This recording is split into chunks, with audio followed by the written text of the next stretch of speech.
Welcome to Road to London. This week, Bulgaria welcomes Europe's RSX elite sailors. The world's best BMXers head for the home of the sport in California. We catch up with some of the latest Olympic updates. But first, we hit the streets of London to see if basketball has taken root.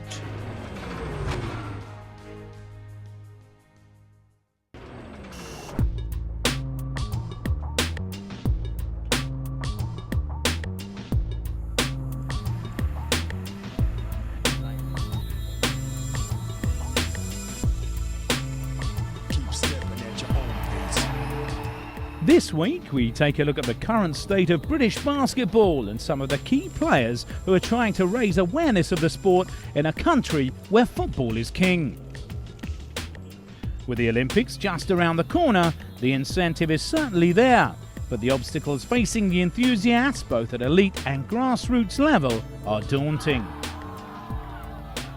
My name's John Amaechi. I'm a former NBA basketball player, also played in Europe. So I've got a pretty wide base of experience. Nowadays I'm a psychologist, but I also have my own community-based basketball centre up in Manchester, which is really successful. My name is Greg Tanner. Whether it's editing MVP Basketball magazine or helping to put events on, working with companies like the NBA or Nike, I make quite a lot of basketball TV programs, producing and presenting. So basketball for me is a lot of things. It's a career as well as a passion. My name's Sam Neto. I run a British basketball website called hoopsfix.com, which is basically a news site which has interviews, articles, features, videos, all about British basketball.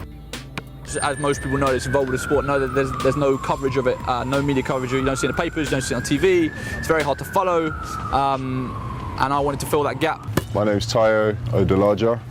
I'm otherwise known in the basketball circuit as Chosen. The Urban Elite team, we're a big family. So what we're all about is basically we cover so much ground in the form of dancing, parkour, basketball, freestyle, anything really that can relate to a young person. As Team Great Britain Basketball continues its preparations ahead of London 2012 amid deep-seated scepticism, the island nation's true enthusiasts are trying to whip up interest among the unconverted. Current status of basketball in the UK right now? It's pretty weak. There's not a lot of coverage of it, well, very little coverage of our domestic league on television. The media doesn't pay attention to basketball because basketball is bad. If basketball was great and people were interested in it, then the media would cover it. A football-driven country, period. It's on everything, even your toothbrush.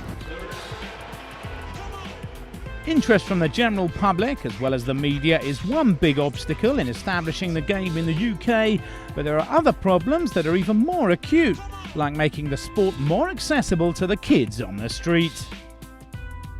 Playing basketball has to be affordable, not £4 an hour. You can't go in to play unless you're a member. What?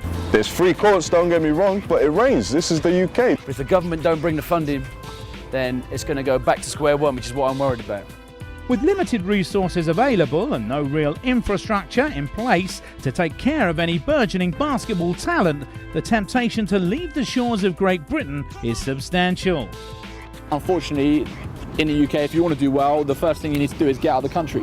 Why would you bother in Britain so you can make £500 a season? If every kid that wants to get good has to leave England, that's a problem.